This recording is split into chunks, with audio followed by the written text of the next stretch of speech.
เป็นรูปได้เป็นไหนรูป A1 แล้วจาก A1 สะท้อ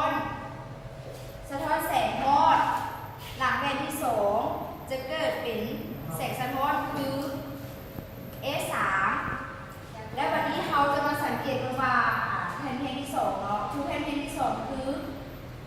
วัตถุ A กระทบใส่หน้าแผ่นที่2ตั้งฉากเนาะคือว่ารัศมีแสงมอดกับรัศมีแสงสะท้อนจะเท่ากันคือตั้งฉาก